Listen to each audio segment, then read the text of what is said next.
സ്വർണ്ണവില ഇനി എങ്ങോട്ടെന്നത് പ്രവചനാതീതമായ സ്ഥിതിയാണ്. കേരളത്തിൽ സ്വർണ്ണവിലയിൽ ചാഞ്ചാട്ടം തുടരുന്നു. ഇപ്പോൾ പഴയ സ്വർണം വിൽക്കാനായി ആളുകൾ കൂട്ടത്തോടെ ജ്വല്ലറികളിലേക്ക് എത്തുകയാണ്.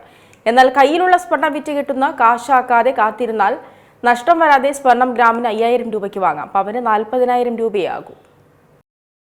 ആഭരണപ്രേമികൾക്കും വ്യാപാരികൾക്കും ഉറക്കമില്ല. കാരണം സ്വർണ്ണവിലയിലെ ചാഞ്ചാട്ടവും കുതിപ്പും തുടരുകയാണ്. ഒരാഴ്ച കൊണ്ട് ഏകദേശം 6000 രൂപയ്ക്ക് മുകളിലാണ് പവന് രേഖപ്പെടുത്തിയത്. നിലവിൽ ഞെട്ടിക്കുന്ന വില തന്നെയാണ് സ്വർണത്തിനുള്ളത്. അതേസമയം വീണ്ടും വില ഉയർന്നു തുടങ്ങുമെന്ന് തന്നെയാണ് വ്യാപാരികളും പറയുന്നത്. ഇപ്പോൾ പഴയ സ്വർണം വിൽക്കുമ്പോൾ എന്തൊക്കെ കാര്യങ്ങൾ ശ്രദ്ധിക്കണമെന്നും വ്യാപാരികൾ പറയുന്നുണ്ട്. അതായത് സ്വർണ്ണവിലയിൽ ഏറ്റക്കുറച്ചിലുകൾ തുടരുകയാണ്. നിലവിലുള്ള വലിയ പ്രതിസന്ധി 24 ക്യാരറ്റ് സ്വർണത്തിന്റെ വില 916 സ്വർണ്ണവിലയുമായി തട്ടിച്ചു നോക്കുമ്പോൾ വലിയ ഒരു അന്തരവിലാണ് നിൽക്കുന്നത്. അതുകൊണ്ട് സ്വർണം വിൽക്കാൻ വരുന്ന ആളുകൾ ലഭിക്കുന്ന തുകയിലും വലിയ ഒരു ഏറ്റക്കുറച്ചിൽ ഉണ്ടാകുന്ന ഒരു സ്ഥിതിവിശേഷമുണ്ട്.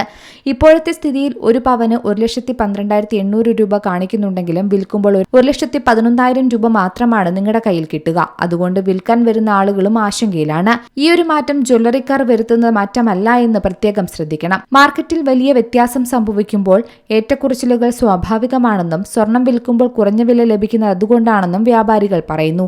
വിൽക്കുമ്പോൾ എത്ര വില തരുമെന്ന് ചോദിച്ച് വിളിക്കുന്നവരോട് 24 ക്യാരറ്റിന് ഫുൾ വില തരാമെന്നൊക്കെ ചില ജ്വല്ലറിക്കാർ പറഞ്ഞ് തട്ടിപ്പ് നടത്താറുണ്ട്. അതുകൊണ്ട് വിൽക്കാൻ പ്ലാനുള്ളവർ നേരിട്ട് ജ്വല്ലറികളിൽ പോയി അന്വേഷിച്ചു വേണം സ്വർണം വിൽക്കാൻ. എന്നാൽ പെട്ടെന്ന് സ്വർണ്ണാഭരണം വിൽക്കാതെ കാത്തു നിൽക്കുന്നതാണ് നല്ലതെന്നും വ്യാപാരികൾ പറയുന്നുണ്ട്. പശ്ചിമേഷ്യൻ യുദ്ധത്തിൽ അയവ് വന്നാൽ സ്വർണ്ണവില ഇനിയും കുതിക്കാനുള്ള സാധ്യതയുണ്ട്. എന്തായാലും സ്വർണ്ണവില ഇനിയും കുതിക്കുമെന്ന് വ്യാപാരികൾ തറപ്പിച്ചു പറയുന്നുണ്ട്. ആഗോള ഭൗമരാഷ്ട്രീയ സാഹചര്യങ്ങൾ കൂടുതൽ സങ്കീർണമാകുകയാണ്. കേരളത്തിലാണെങ്കിൽ ഓണം അടുത്തു വരികയാണ്. ഇതെല്ലാം സ്വർണ്ണവിലയെ മുകളിലേക്ക് നയിക്കുന്ന കാര്യങ്ങളാണ്. സ്വാഭാവികമായും ആളുകൾ കൂടുതൽ സ്വർണം വാങ്ങാൻ താല്പര്യപ്പെടും. സ്വർണം വിൽക്കാൻ ഉദ്ദേശിക്കുന്നവരെ സംബന്ധിച്ചിടത്തോളം വില ഇനിയും കൂടുമെന്ന പ്രതീക്ഷയിലാണ്.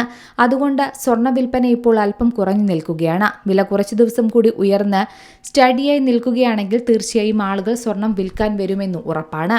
എന്നാൽ സ്വർണം വാങ്ങുന്നവരോട് കാത്തിരിക്കുന്നതാണ് നല്ലതെന്ന് വ്യാപാരികൾ പറയുന്നു. അതായത് ഇപ്പോൾ ജനങ്ങൾ ഏറ്റവും കൂടുതൽ 18 ക്യാരറ്റും 14 ക്യാരറ്റും 9 ക്യാരറ്റുമുള്ള സ്വർണ്ണാഭരണങ്ങളാണ് തേടിയെത്തുന്നത്. 9 ക്യാരറ്റൊക്കെ വാങ്ങുകയാണെങ്കിൽ ഗ്രാമിന് 5000 രൂപ മാത്രമാണുള്ളത്. 14 ക്യാരറ്റ് മേടിക്കുകയാണെങ്കിൽ 7500 രൂപയും 18 ക്യാരറ്റിന് 11,100 രൂപയുമാണ് വില. 22 ക്യാരറ്റ് അല്ലാതെയുള്ള സ്വർണം വാങ്ങുന്ന രീതി കേരളത്തിലെ ജനങ്ങൾക്കില്ലായിരുന്നു. എന്നാൽ ഇപ്പോൾ വില കുതിക്കുന്നതുകൊണ്ട് 18 ക്യാരറ്റിലേക്കും 14 ക്യാരറ്റിലേക്കും ആളുകൾ തിരിഞ്ഞിരിക്കുകയാണ്. 50,000 രൂപയ്ക്കൊക്കെ ഒരു പവൻ ലഭിക്കുകയാണെങ്കിൽ അതല്ലേ ലാഭമെന്നാണ് വ്യാപാരികളും പറയുന്നത്. എന്നാൽ തിരിച്ചു കൊടുക്കുമ്പോഴും അതിനനുസരിച്ചുള്ള വില കിട്ടുമെന്ന് വ്യാപാരികൾ പറയുന്നു.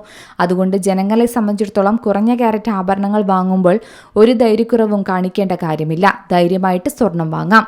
News desk C Malayalam news. ഏറ്റവും പുതിയ വാർത്തകളും വിശേഷങ്ങളും വിരൽ തുമ്പിലറിയാൻ സി മലയാളം ന്യൂസ് എല്ലാ ഡിജിറ്റൽ പ്ലാറ്റ്ഫോമുകളിലും ലഭ്യം.